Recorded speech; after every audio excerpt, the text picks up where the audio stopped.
ਸਤਿ ਸ਼੍ਰੀ ਅਕਾਲ, ਤੁਸੀਂ ਦੇਖ ਰਹੇ ਹੋ ਹਰਜਸ ਟੀਵੀ ਤੇ ਮੈਂ ਹਿਮਾਨੀ ਅਤੇ ਮੇਰੇ ਸਾਥੀ ਹਰਵਿੰਦਰ ਸਿੰਘ ਜੀ ਖਬਰਾਂ ਦੇ ਪੰਚਨਾਮੇ ਵਿੱਚ ਤੁਹਾਡਾ ਸਾਰਿਆਂ ਦਾ ਸਵਾਗਤ ਕਰਦੇ ਹਾਂ।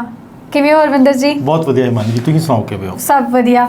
ਦੱਸੋ ਅੱਜ ਸਾਡੇ ਦਰਸ਼ਕਾਂ ਨੂੰ ਕਿ ਅੱਜ ਕਿਹੜੇ-ਕਿਹੜੇ ਮੁੱਦਿਆਂ ਤੇ ਗੱਲਬਾਤ ਕਰਾਂਗੇ? ਹਿਮਾਨੀ ਜੀ, ਕੁਝ ਇੱਕ ਮੁੱਦੇ ਤੇ ਜਿਹੜੇ ਬੜੇ ਗੰਭੀਰ ਚੱਲਦੇ ਪਏ ਆ। ਮਣੀਪੁਰ ਦਾ ਇੱਕ ਮੁੱਦਾ ਬੜਾ ਸੀਗਾ, ਬੜਾ ਪਿਛਲੇ ਮੇਰੇ ਹਿਸਾਬ ਨਾਲ ਮਹੀਨੇ ਤੋਂ ਜ਼ਿਆਦਾ ਸਮਾਂ ਹੋ ਗਿਆ। ਬਿਲਕੁਲ। ਔਰ ਉਹ ਹਜੇ ਤੱਕ ਵੀ ਉਹ ਮੁੱਦਾ ਸ਼ਾਂਤ ਨਹੀਂ ਹੋਇਆ। ਲੇਕਿਨ ਕੱਲ ਇੱਕ ਨਵਾਂ ਬਵਾਲ ਜਿਹੜਾ ਸੀਗਾ ਉਹ ਦੇਸ਼ ਦੇ ਵਿੱਚ ਸ਼ੁਰੂ ਹੋ ਗਿਆ। ਉਹ ਸੀ ਹਰਿਆਣਾ ਦੇ ਵਿੱਚ ਮੇਵਾਤ ਦੇ ਵਿੱਚ ਜਿਹੜੇ ਦੰਗੇ ਜਿਹੜੇ ਭੜਕਿਆ।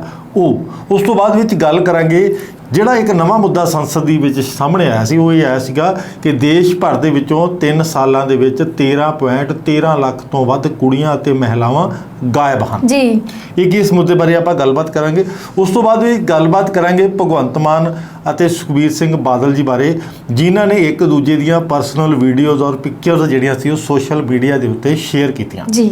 ਤੇ ਹਰਵਿੰਦਰ ਜੀ, ਸਭ ਤੋਂ ਪਹਿਲਾਂ ਤੁਸੀਂ ਜਿਹੜੀ ਹੁਣੇ ਲਾਸਟ ਖਬਰ ਤੁਸੀਂ ਦੱਸੀ ਕਿ ਸੁਖਬੀਰ ਸਿੰਘ ਬਾਦਲ ਤੇ ਸਾਡੇ ਸੀਐਮ ਭਗਵੰਤ ਮਾਨ ਨੇ ਆਪਣੇ ਟਵਿੱਟਰ ਤੇ ਇੱਕ ਦੂਜੇ ਖਿਲਾਫ ਫੋਟੋਜ਼ ਸ਼ੇਅਰ ਕੀਤੀਆਂ ਆ, ਉਹਦਾ ਹੀ ਪੂਰਾ ਇੱਕ ਤੁਸੀਂ ਦੱਸ ਦਿਓ ਕਿ ਕੀ ਆ ਉਹ ਮਾਮਲਾ ਪੂਰਾ। ਵੈਸੇ ਤਾਂ ਵੀਡੀਓਜ਼ ਜਿਹੜੀ ਭਗਵੰਤ ਮਾਨ ਸਾਹਿਬ ਦੀ ਇੱਕ ਵੀਡੀਓ ਆ ਰਹੀ ਹੈ ਜਿੱਥੇ ਉਹ ਰੋਟੀ ਖਾ ਰਹੇ ਨੇ ਬੜੇ, ਔਰ ਸ਼ਾਇਦ ਸੁਖਬੀਰ ਸਿੰਘ ਬਾਦਲ ਵੱਲੋਂ ਇਹ ਸ਼ਾਇਦ ਦੱਸਣ ਦੀ ਕੋਸ਼ਿਸ਼ ਕੀਤੀ ਗਈ ਸੀ ਕਿ ਸ਼ਾਇਦ ਉਹ ਸ਼ਰਾਬ ਦੇ ਨਸ਼ੇ ਦੇ ਵਿੱਚ ਨੇ, ਔਰ ਧੁੱਤ ਨੇ, ਔਰ ਉਹਨਾਂ ਨੂੰ ਸੁਰਤ ਨਹੀਂ ਹੈ ਕੋਈ ਵੀ। ਇਸੇ ਤਰੀਕੇ ਦੇ ਨਾਲ ਭਗਵੰਤ ਮਾਨ ਸਾਹਿਬ ਨੇ ਸੁਖਬੀਰ ਬਾਦਲ ਦੀ ਉਹਨਾਂ ਦੇ ਆਪਣੇ ਬੇਟੇ ਦੇ ਨਾਲ ਇੱਕ ਹੋਲੀ ਖੇਡਦਿਆਂ ਦੀ ਵੀਡੀਓ ਫੋਟੋ ਜਿਹੜੀ ਸੀ ਉਹ ਨਸ਼ਰ ਕੀਤੀ ਗਈ ਸੋਸ਼ਲ ਮੀਡੀਆ ਦੇ ਉੱਤੇ। ਔਰ ਮੈਨੂੰ ਲੱਗਦਾ ਕਿ ਇਹ ਸ਼ਾਇਦ ਸਾਡੇ ਪੰਜਾਬ ਦੇ ਮੁੱਦੇ ਨਹੀਂ ਹੈਗੇ, ਠੀਕ ਹੈ, ਇਹ ਤੁਹਾਡੇ ਨਿੱਜੀ ਮੁੱਦੇ ਨੇ ਔਰ ਇਹਦਾ ਪੰਜਾਬ ਦੇ ਨਾਲ ਕੋਈ ਲੈਣਾ ਦੇਣਾ ਨਹੀਂ। ਹਾਂ, ਤੁਹਾਡੀ ਸ਼ਖਸੀਅਤ ਦਾ, ਤੁਹਾਡੇ ਕਰੈਕਟਰ ਦਾ ਪੰਜਾਬ ਦੇ ਨਾਲ ਲੈਣਾ ਦੇਣਾ ਜ਼ਰੂਰ ਹੈਗਾ, ਲੇਕਿਨ ਇਸ ਤਰੀਕੇ ਦੇ ਨਾਲ ਜੇ ਅਸੀਂ ਪੰਜਾਬ ਦੇ ਮੁੱਦਿਆਂ ਨੂੰ ਛੱਡ ਕੇ, ਪੰਜਾਬ ਦੇ ਹੋਰ ਚੀਜ਼ਾਂ ਨੂੰ ਛੱਡ ਕੇ, ਜਿਹੜੀਆਂ ਸਮੱਸਿਆਵਾਂ ਹੈਗੀਆਂ ਉਹਨਾਂ ਨੂੰ ਛੱਡ ਕੇ ਅਸੀਂ ਸਿਹਤ ਦੀ ਗੱਲ ਨਹੀਂ ਕਰ ਰਹੇ, ਅਸੀਂ ਪੜ੍ਹਾਈ ਦੀ ਗੱਲ ਨਹੀਂ ਕਰ ਰਹੇ,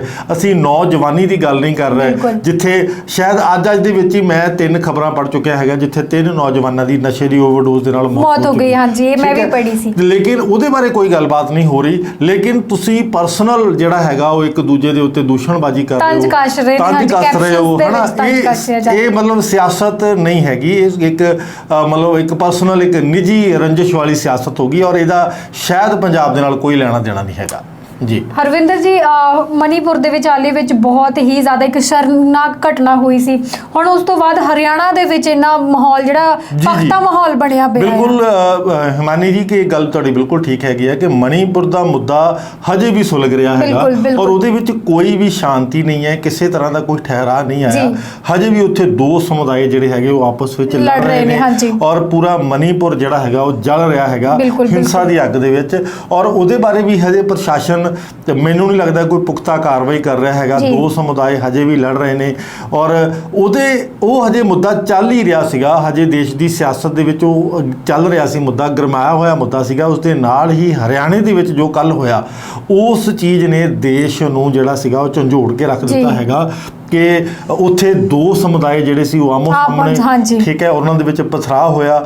ਉਹਨਾਂ ਨੇ ਹਜ਼ਾਰਾਂ ਗੱਡੀਆਂ, ਸੈਂਕੜੇ ਗੱਡੀਆਂ ਜਿਹੜੀਆਂ ਉੱਥੇ ਅੱਗ ਲਾਈ ਔਰ ਸਾੜੀਆਂ ਗਈਆਂ, ਉਹਨਾਂ ਨੂੰ ਤੋੜਿਆ ਗਿਆ, ਭੰਨਿਆ ਗਿਆ, ਇੱਕ ਦੂਜੇ ਉੱਤੇ ਪੱਥਰਬਾਜ਼ੀ ਕੀਤੀ ਗਈ। ਇਸ ਤੋਂ ਇਲਾਵਾ ਜਿਹੜਾ ਸੀਗਾ ਉੱਥੇ ਇੱਕ ਥਾਣੇ ਨੂੰ ਅੱਗ ਵੀ ਲਾ ਦਿੱਤੀ ਗਈ, ਉਹਨੂੰ ਲੁੱਟਿਆ ਵੀ ਗਿਆ। ਔਰ ਇਸ ਤਰ੍ਹਾਂ ਦੀਆਂ ਘਟਨਾਵਾਂ ਜਿਹੜੀਆਂ ਹੈਗੀਆਂ, ਜੇ ਮਣੀਪੁਰ ਦੀ ਆਪਾਂ ਗੱਲ ਕਰਦੇ ਹਾਂ, ਜੇ ਆਪਾਂ ਹਰਿਆਣੇ ਦੀ ਗੱਲ ਕਰਦੇ ਹਾਂ ਹਿਮਾਨੀ ਜੀ, ਤਾਂ ਇਹੋ ਜਿਹੀਆਂ ਘਟਨਾਵਾਂ ਜਿਹੜੀਆਂ ਸੀ ਰੋਕੀਆਂ ਜਾ ਸਕਦੀਆਂ ਸੀ। ਦੇਖੋ, NIA ਦੀ ਟੀਮ ਪੰਜਾਬ ਦੇ ਵਿੱਚ, ਜਲੰਧਰ ਦੇ ਵਿੱਚ, ਆਦਮਪੁਰ ਦੇ ਵਿੱਚ, ਪਟਿਆਲੇ ਦੇ ਵਿੱਚ ਥਾਂ ਦੇ ਉੱਤੇ ਛਾਪੇਮਾਰੀ ਕਰ ਰਹੀ ਹੈ, ਉੱਥੇ ਸਰਚ ਕਰ ਰਹੀ ਹੈ, ਕੁਝ ਲੱਭ ਰਹੀ ਹੈ। ਕੀ ਲੱਭ ਰਹੀ ਹੈ ਇਹਦੇ ਬਾਰੇ ਕਿਸੇ ਨੂੰ ਕੁਝ ਨਹੀਂ ਪਤਾ, ਲੇਕਿਨ ਇਹੋ ਜਿਹੀਆਂ ਘਟਨਾਵਾਂ ਜਿਹੜੀਆਂ ਹੈਗੀਆਂ ਉਹਨਾਂ ਦੇ ਉੱਤੇ ਇਨਵੈਸਟੀਗੇਸ਼ਨਸ, ਜਿਹੜੀ ਸਾਡੀ ਨੈਸ਼ਨਲ ਇਨਵੈਸਟੀਗੇਸ਼ਨ ਏਜੰਸੀ ਹੈ NIA ਜਿਹੜੀ ਹੈਗੀ ਆ, ਉਹ ਇਹੋ ਜਿਹੀਆਂ ਘਟਨਾਵਾਂ ਦੇ ਵਿੱਚ ਰੁਚੀ ਕਿਉਂ ਨਹੀਂ ਦਿਖਾਉਂਦੀ ਜਿੱਥੇ ਦੇਸ਼ ਦੇ ਵਿੱਚ ਦੰਗੇ ਹੁੰਦੇ ਨੇ, ਠੀਕ ਹੈ, ਇੱਕ ਦੂਜੇ ਨੂੰ ਮੰਦਾ ਚੰਗਾ ਬੋਲਿਆ ਜਾਂਦਾ, ਜਾਨੀ ਮਾਲੀ ਨੁਕਸਾਨ ਹੁੰਦਾ, ਠੀਕ ਹੈ, 2 ਹੋਮਗਾਰਡ ਦੀ ਉੱਥੇ ਡੈਥ ਹੋ ਗਈ। ਮੈਂ ਵੀ ਉਹੀ ਕਹਿਣ ਲੱਗੀ ਸੀ, ਔਰ ਇਹੋ ਜਿਹੀਆਂ ਘਟਨਾਵਾਂ ਰੋਕਣ ਵਾਸਤੇ ਜਾਂਚ ਏਜੰਸੀਆਂ ਜਿਹੜੀਆਂ ਹੈਗੀਆਂ ਉਹਨਾਂ ਨੂੰ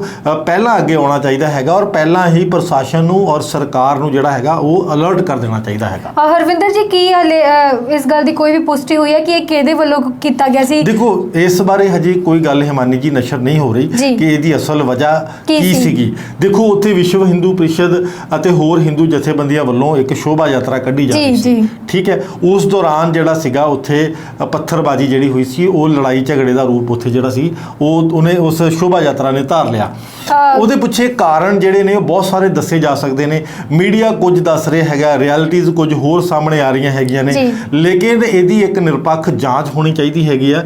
ਜਿਹੜੇ ਵੀ ਇਹਦੇ ਅਸਲ ਦੋਸ਼ੀ ਨੇ, ਜਿਨ੍ਹਾਂ ਲੋਕਾਂ ਨੇ ਇਸ ਸਮਾਜ ਦੇ ਮਾਹੌਲ ਨੂੰ ਖਰਾਬ ਕੀਤਾ, ਸਰਕਾਰ ਨੂੰ ਉਹਨਾਂ ਤੱਕ ਪਹੁੰਚਣਾ ਚਾਹੀਦਾ ਹੈਗਾ। ਪ੍ਰਸ਼ਾਸਨ ਨੂੰ ਉਹਨਾਂ ਦੇ ਉੱਤੇ ਸਖਤ ਤੋਂ ਸਖਤ ਕਾਰਵਾਈ ਕਰਨੀ ਚਾਹੀਦੀ ਹੈਗੀ, ਤਾਂ ਕਿ ਭਵਿੱਖ ਦੇ ਵਿੱਚ ਦੇਸ਼ ਦੇ ਵਿੱਚ ਇਦਾਂ ਦੇ ਜਿਹੜੇ ਦੰਗਿਆਂ ਵਰਗੇ ਮਾਹੌਲ ਜਿਹੜੇ ਆ ਦੁਬਾਰਾ ਪੈਦਾ ਨਾ ਹੋਣ। ਹਾਂ ਬਿਲਕੁਲ ਹਰਵਿੰਦਰ ਜੀ, ਤੁਸੀਂ ਸਹੀ ਕਹਿ ਰਹੇ ਹੋ। ਸੁਣਨ ਦੇ ਵਿੱਚ ਇਹ ਵੀ ਆ ਰਿਹਾ ਕਿ ਹਰਿਆਣਾ ਦੇ ਵਿੱਚ 144 ਧਾਰਾ ਲਗਾ ਦਿੱਤੀ ਹੈ। ਹਾਂਜੀ, ਗੁਰੂਗ੍ਰਾਮ ਤੱਕ, ਹਾਂਜੀ ਗੁੜਗਾਉਂ ਤੱਕ, ਗੁਰੂਗ੍ਰਾਮ ਤੱਕ 144 ਧਾਰਾ ਲੱਗੀ ਹੋਈ ਹੈ। 5 ਜ਼ਿਲ੍ਹਿਆਂ ਦੇ ਵਿੱਚ 144 ਇੰਟਰਨੈਟ ਵੀ ਉੱਥੇ ਬੰਦ ਕੀਤਾ ਗਿਆ ਹੈ, ਇਸੇ ਕਰਕੇ ਕੁਝ ਖਬਰਾਂ ਉੱਥੋਂ ਬਾਹਰ ਨਹੀਂ ਆ ਰਹੀਆਂ ਹੈਗੀਆਂ। ਲੇਕਿਨ ਉਸ ਦੰਗਿਆਂ ਦੇ ਵਿੱਚ ਇੱਕ ਮੋਨੂ ਮਾਨੇਸਰ ਨਾਂ ਦੇ ਬੰਦੇ, ਹਰਵਿੰਦਰ ਜੀ ਮਾਫ ਕਰਿਓ ਮੈਂ ਤੁਹਾਨੂੰ ਵਿੱਚ ਟੋਕ ਰਹੀ ਹਾਂ, ਇਹ ਮੋਨੂ ਮਾਨੇਸਰ ਉਹੀ ਨੇ ਜਿਹਨੇ ਚਲਦੀ ਗੱਡੀ ਦੇ ਵਿੱਚ 2 ਵਿਅਕਤੀਆਂ ਨੂੰ ਸਾੜ ਦਿੱਤਾ ਸੀਗਾ? ਜੀ ਬਿਲਕੁਲ ਜੀ, ਇਹਦੇ ਉੱਤੇ ਇਲਜ਼ਾਮ ਲੱਗਾ ਹੋਇਆ ਕਿ ਇਸ ਨੇ 2 ਵਿਅਕਤੀਆਂ ਨੂੰ ਜਿਹੜਾ ਸੀਗਾ ਉਹ ਜਿੰਦਾ ਸਾੜ ਦਿੱਤਾ ਸੀਗਾ, ਔਰ ਇਸੇ ਵਜ੍ਹਾ ਕਰਕੇ ਸ਼ਾਇਦ ਲੱਗਦਾ ਹੈਗਾ ਕਿ ਉੱਥੇ ਦੰਗੇ ਭੜਕੇ ਹੈਗੇ, ਕਿਉਂਕਿ ਸਥਾਨਕ ਲੋਕ ਜਿਹੜੇ ਮੇਵਾਤ ਦੇ ਨੂੰਹ ਦੇ ਜਿਹੜੇ ਲੋਕ ਸੀਗੇ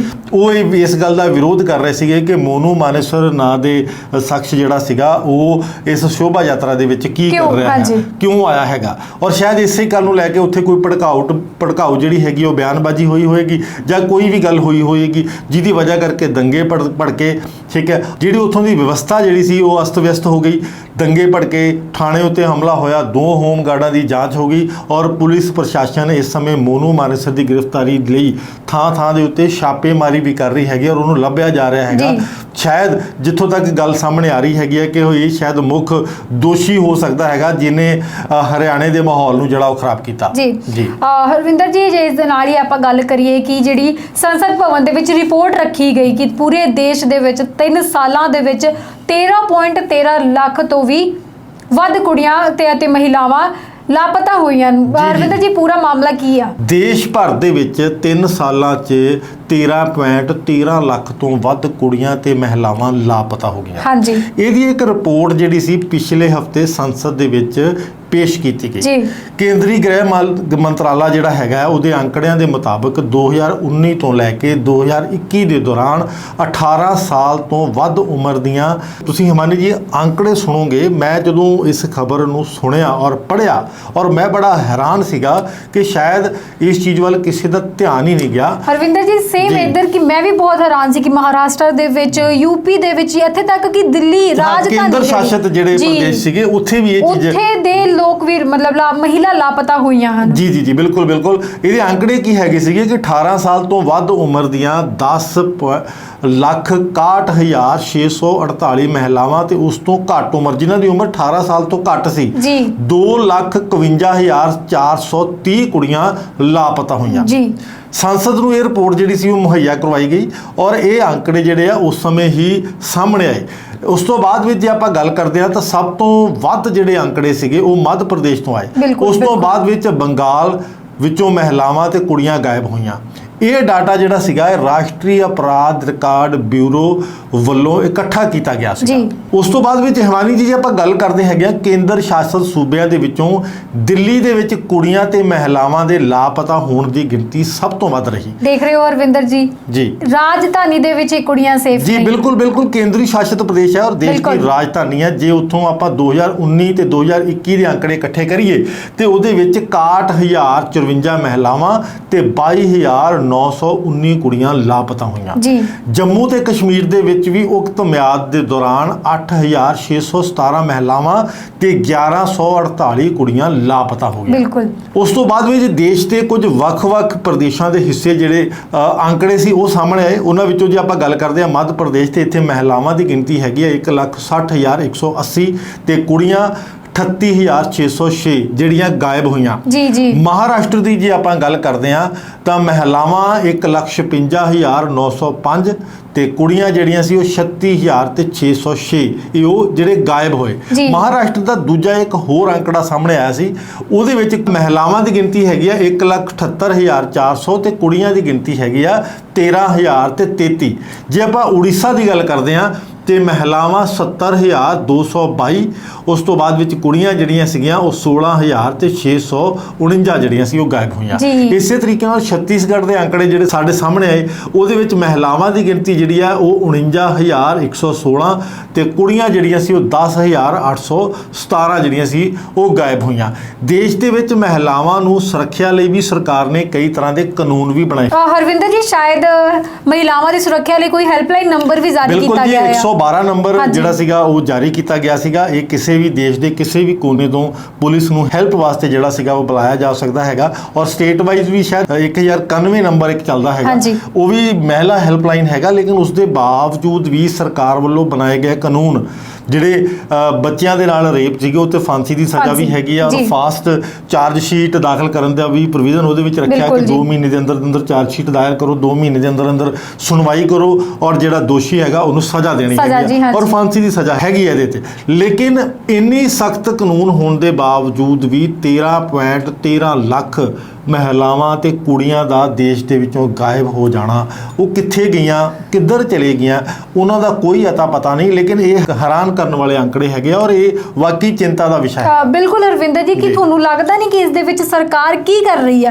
ਕਿਉਂਕਿ ਸਰਕਾਰ ਤੋਂ ਬਗੈਰ ਇੱਕ ਪੱਤਾ ਵੀ ਨਹੀਂ ਹਿਲ ਸਕਦਾ। ਦੇਖੋ ਹਿਮਾਨੀ ਜੀ, ਇਦਾਂ ਦੀਆਂ ਜਦੋਂ ਘਟਨਾਵਾਂ ਹੁੰਦੀਆਂ ਨੇ ਜਾਂ ਕੋਈ ਅੰਕੜੇ ਸਾਡੇ ਸਾਹਮਣੇ ਆਉਂਦੇ ਨੇ ਤਾਂ ਇਹਦੇ ਵਿੱਚ ਇਕੱਲੀ ਸਰਕਾਰ ਦੋਸ਼ੀ ਨਹੀਂ ਹੁੰਦੀ, ਅਸੀਂ ਵੀ ਬਰਾਬਰ ਦੇ ਦੋਸ਼ੀ ਹੁੰਦੇ ਆ। ਸਾਨੂੰ ਇਹਨਾਂ ਚੀਜ਼ਾਂ ਬਾਰੇ ਪਤਾ ਹੋਣਾ ਚਾਹੀਦਾ ਹੈਗਾ ਕਿ ਕਿਸ ਥਾਂ ਦੇ ਉੱਤੇ, ਕਿਸ ਜਗ੍ਹਾ ਦੇ ਉੱਤੇ ਅਸੀਂ ਸੇਫ ਹੈਗੇ ਆ ਜਾਂ ਨਹੀਂ ਹੈਗੇ। ਦੂਜੀ ਗੱਲ, ਪ੍ਰਸ਼ਾਸਨ ਦੀ ਇਹ ਡਿਊਟੀ ਹੁੰਦੀ ਹੈ, ਉਹਦਾ ਇਹ ਫਰਜ਼ ਬਣਦਾ ਹੈਗਾ ਕਿ ਉਹ ਆਪਣੀ ਜਨਤਾ ਨੂੰ ਸੁਰੱਖਿਆ ਮੁਹੱਈਆ ਕਰਾਵੇ। ਬਿਲਕੁਲ ਠੀਕ ਹੈ, ਔਰ ਇਹ ਉਹਦਾ ਮੁੱਢਲਾ ਫਰਜ਼ ਹੈਗਾ ਔਰ ਸਾਡਾ ਵੀ ਮੁੱਢਲਾ ਫਰਜ਼ ਹੈਗਾ। ਸਾਡੀ ਆਪਣੀ ਰੱਖਿਆ ਸਾਡਾ ਪਹਿਲਾ ਮੁੱਢਲਾ ਫਰਜ਼ ਹੈਗਾ ਔਰ ਸਾਨੂੰ ਇਹਨਾਂ ਚੀਜ਼ਾਂ ਬਾਰੇ ਖਾਸ ਧਿਆਨ ਰੱਖਣਾ ਚਾਹੀਦਾ ਹੈਗਾ। ਲੇਕਿਨ ਮੁੱਕਦੀ ਗੱਲ ਇਹ ਹੈਗੀ ਆ ਹਿਮਾਨੀ ਜੀ ਕਿ ਇਹ ਅੰਕੜੇ ਜਿਹੜੇ ਨੇ ਅਸਲ ਦੇ ਵਿੱਚ ਇਹ ਹੈਰਾਨ ਕਰਨ ਦੇਣ ਵਾਲੇ ਅੰਕੜੇ ਹੈਗੇ ਆ ਔਰ ਇਹ ਪ੍ਰਸ਼ਾਸਨ ਵਾਸਤੇ ਵੀ ਹੈਰਾਨੀਜਨਕ ਅੰਕੜੇ ਨੇ ਔਰ ਆਮ ਜਨਤਾ ਵਾਸਤੇ ਵੀ ਬਹੁਤ ਜ਼ਿਆਦਾ ਹੈਰਾਨ ਕਰ ਦੇਣ ਵਾਲੇ ਅੰਕੜੇ। ਹਰਵਿੰਦਰ ਜੀ, ਮੈਂ ਤਾਂ ਇਸ ਗੱਲ ਤੋਂ ਹੈਰਾਨ ਆ ਕਿ ਅੱਜ ਤੋਂ ਪਹਿਲਾਂ ਇਸ ਗੱਲ ਤੇ ਕੋਈ ਚਰਚਾ ਨਹੀਂ ਹੋਈ, ਕੋਈ ਖਬਰ ਵੀ ਨਹੀਂ ਆਈ ਕਿ ਇੰਨੇ ਲੋਕ। ਇਹ ਪਹਿਲੀ ਵਾਰੀ ਖਬਰ ਆ ਰਹੀ ਹੈ। ਉਸ ਤੋਂ ਬਾਅਦ ਸ਼ਾਇਦ ਮੀਡੀਆ ਦੇ ਵਿੱਚ ਵੀ ਇਹ ਖਬਰ ਸੰਸਦ ਭਵਨ ਤੋਂ ਕਿ ਸੰਸਦ ਭਵਨ ਦੇ ਵਿੱਚ ਇਹ ਜ਼ਾਹਿਰ